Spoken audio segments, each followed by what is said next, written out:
मंत्रोच्चारण शुरू हो जाएगा स्नान के समय का, ऑटोमेटिक अपने आप ही। उसके बाद सिर की तरफ से गंगा की इसकी दूध की धारा जो है डेड बॉडी को स्नान कराएगी। तो आगे जानकारी देता हूं, ये ऑटोमेटिक बंद हो जाएगी। उसके बाद ये गंगा की 7 धाराएं है, ये डेड बॉडी को स्नान कराएंगी। उसके उपरांत सामने आप देख रहे हैं जित्र गजराज का, हाथी महाराज का, ये अपनी सूंड से डेड बॉडी पर फूल बारिश करेगा। उसके बाद आगे चौथी क्रिया होगी, यहां आप अभी जो पेंडिंग है, नदी में थे बाल रूम में, नदी में से बाल रूम में भोले शंकर निकल के आएंगे और डेड बॉडी के सिर तक आएंगे। यहां आकर के उसका आशीर्वाद दे करके और बैक वापस अपने स्थान पे।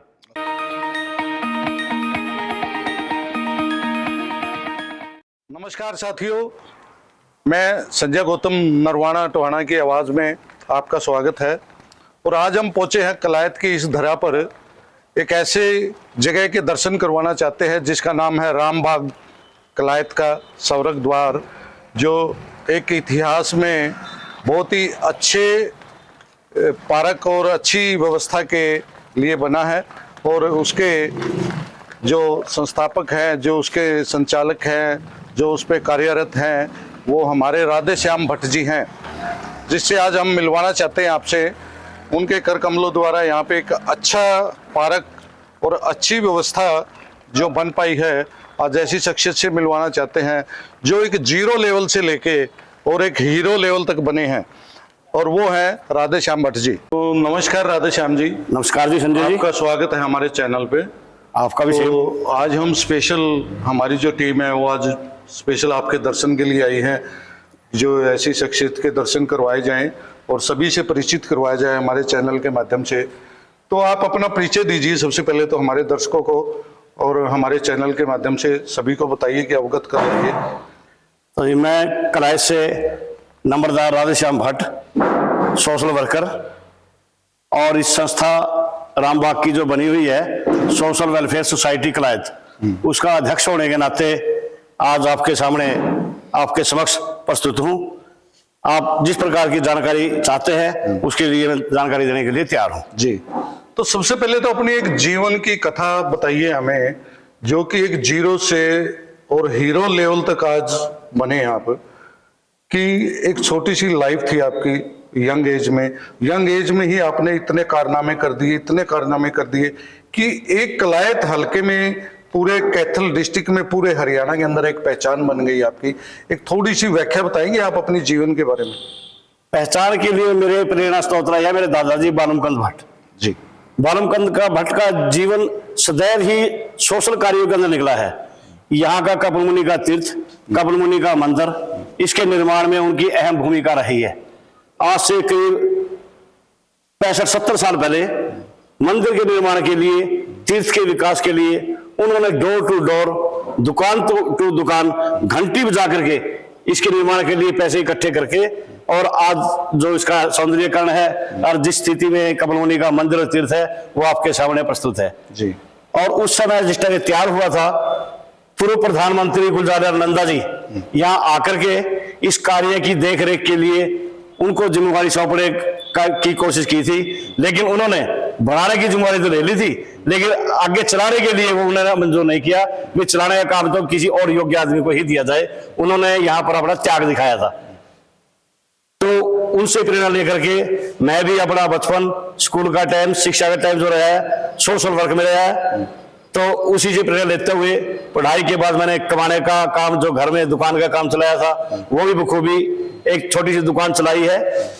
चार पुस्तकों तक वो दुकान चली है, जो कि 100 साल पूरे हो जाने के बाद, अभी 3 महीने पहले 100 साल पूरे हो जाने के बाद उसको बंद तो नहीं किया है, आगे चला रहे हैं। लेकिन मैं आपको बता दूं, हमारी दुकान थी 100 साल पुरानी दुकान थी, और बड़ा मेहनत का हमने कमाया है, और मेहनत की कमाई से हम संतुष्ट थे। पूरा भरा परिवार जो हमारा था वो अच्छी ढंग से पढ़ा लिखा, तरक्की करते रहे, शादी होते आगे जाते रहे। और आज मेरे पास जो टाइम आया है कि उम्र के हिसाब से भी मैंने सारी जो पारिवारिक जिम्मेवारी होती है ना, उससे सेवानिवृत्ति ले ली है, और अब सोशल वर्क में मैं अपना टाइम निकाल रहा हूँ। तो सुना है कि आप बहुत अच्छे कलाकार भी रहे हैं किसी टाइम में, कि एक सबसे पहले तो रामलीला से सुनने में आया कि आप बहुत अच्छा रोल करते थे, उसका थोड़ा सा बताएंगे? मैंने आपको बताया है, मेरे दादाजी की भी जीवनी ऐसी ही रही है जी। उनका भी कल्चरल प्रोग्रामों में, सामाजिक प्रोग्रामों में, पंचायती प्रोग्रामों में विशेष भूमिका रहती थी। उन्हीं के प्रेरणा स्रोत हम भी, मैं नहीं, मेरा पूरा परिवार, मेरे चाचा थे, जो भाई थे, वो भी कल्चरल प्रोग्रामों में बढ़ चढ़ करके हिस्सा लेते थे और उनकी भूमिका बहुत ही अहम रही है। तो उसके बावजूद कोई हरियाणवी फिल्म भी बनाई है आपने? हरियाणवी फिल्म, उसका थोड़ा सा बताएंगे हमारे दर्शकों को, क्या नाम था फिल्म का? 1980 के अंदर बनी थी ये जी, 79-80 के अंदर बनी थी, जिसका नाम था धनपराया। उसके लेखक थे मेरे प्रिय चाचा जी स्वर्गीय मास्टर जय भगवान जी भट्ट जी, और उनके छोटे भाई रामलाल भट्ट कुरुक्षेत्र में थे, जो वो थे उसके निर्माता। कोई इस फिल्म का कोई डायलॉग या कोई ऐसी चीज है जिससे कि दोबारा से वो तो लोगों को फिर डायलॉग तो उसके हर बात हर ही डायलॉग थी। अच्छा। वो नाम तो उसका हरियाणवी पिक्चर था। हाँ। लेकिन मैं आपको बताता हूँ वो थी एक पारिवारिक पिक्चर। तो पारिवारिक पिक्चर होने के नाते उसकी अगर बात का इतना वजन था, अगर देखता है ना कोई आदमी, पूरा परिवार एक जगह पे बैठ के देख सकता है। नहीं, कई हरियाणवी पिक्चर तो ऐसी होती है ना कि उसका पूरा परिवार बैठ के नहीं देख सकता, हुड़दंगबाजी होती है। लेकिन उस पिक्चर के अंदर एक मैसेज था, एक पारिवारिक मैसेज था, सामाजिक मैसेज था, और जो परिवार के अंदर एकता होनी चाहिए तो वो दिखाई गई थी। तो उस फिल्म के अंदर आपका क्या अहम रोल था जी? मैं तो ज्यादा रोल में नहीं रहा, मेरा छोटा भाई स्वर्गीय नंद, जो जिसका आज के दिन संस्कार हुआ था, अभी थोड़ी देर पहले, 2 साल पहले, आज ही के दिन अभी। तो राधेश्याम जी, अभी जो आप एक कलायत के रामबाग की जो सेवा कर रहे हैं, तो उसमें किसी के कहने पे कर रहे हैं या आपका खुद का अंदर से मन ने गवाही दी कि भाई मैं ये सेवा करूं जिससे कि जीवन में आगे उद्धार हो, और लोगों को सेवा का ऐसे जो दिखाया आपने यहाँ पे, एक बहुत अच्छा, मतलब आपकी सेवा से इतना पारक और इतना बहुत कुछ बन गया, तो इसके बारे में क्या भाव आया आपके मन में?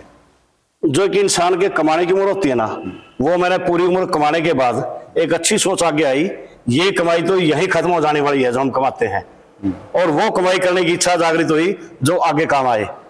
इस बात को लेकर के मैंने इस कार्य के लिए बीड़ा उठाया था आज से करीब 12 साल पहले जी। तो एक दूसरे को जोड़ते रहे, कारवा बनता रहा, एक सोसाइटी का निर्माण किया, और इस काम के लिए लोगों का सहयोग हमें भरपूर मिला है। तो ये एक ऐसा स्थान था जहां पर लोग आने से घबराते थे कि इसका नाम शमशान घाट था, अब इसका नाम आने बदल के रामबाग रख दिया है। तो लोग यहाँ जो व्यवस्था हमने बनाई है उसका लाभ उठाते हैं। इस शमशान घाट के परिसर के अंदर यहाँ पार्क बनाया है, बैठने का उचित स्थान बनाया है, व्यायाम का उचित स्थान बनाया है, लोगों के लिए जो सुविधा एक दाह संस्कार के उपरांत होनी चाहिए वो सुविधाओं का हमने व्यवस्था की है। अगर आप देखेंगे ना, यहाँ जिस जगह हम खड़े हैं, इस जगह का नाम है प्रथम पड़ाव मोक्ष द्वार। जिस समय गांव के लोग, जिसकी भी डेथ होती है अपने परिजन की, किसी की भी, तो उसको लेकर के यहाँ तक आते हैं, उसको कंधे पे उठा के ले जाते हैं। आगे की प्रक्रिया में बताने जा रहा हूं आपको। ये बनाया हमने प्रथम पड़ाव मोक्ष द्वार, जिसका नाम है प्रथम पड़ाव मोक्ष द्वार। डेड बॉडी को यहाँ ले आके उतारते हैं, तो ऑटोमेटिक प्रक्रिया आगे की जो विधिवत होना चाहिए स्नान का क्रम, तो वो आगे करते हैं हम।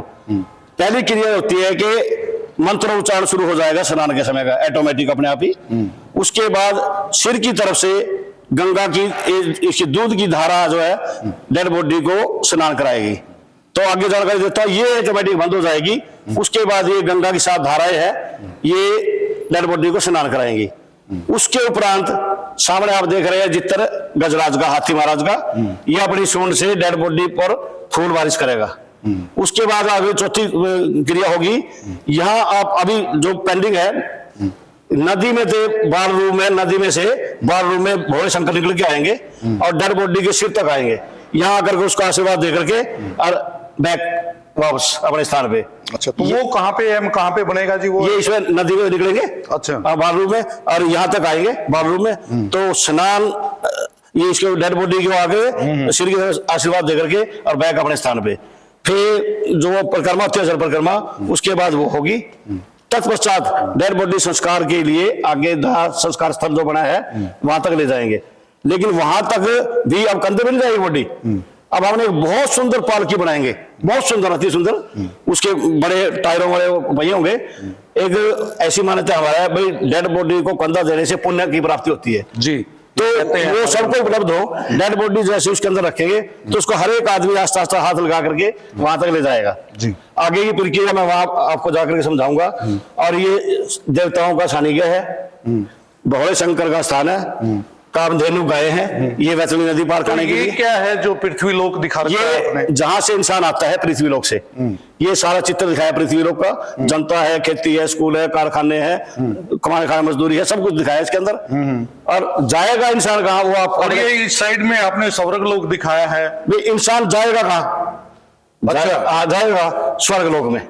पृथ्वी लोक में आया और स्वर्ग लोक में जाएगा, स्वर्ग लोक में जाएगा। जी। कैसे जाएगा? वैतरणी नदी पार करके। अच्छा। ये पानी, इसके अंदर पानी का बहुत सर्कल होगा, वैतरणी नदी पार करके जाएगा। और इसको पार कराने के लिए, वैतरणी नदी पार कराने के लिए गौ माता जी उपस्थित है।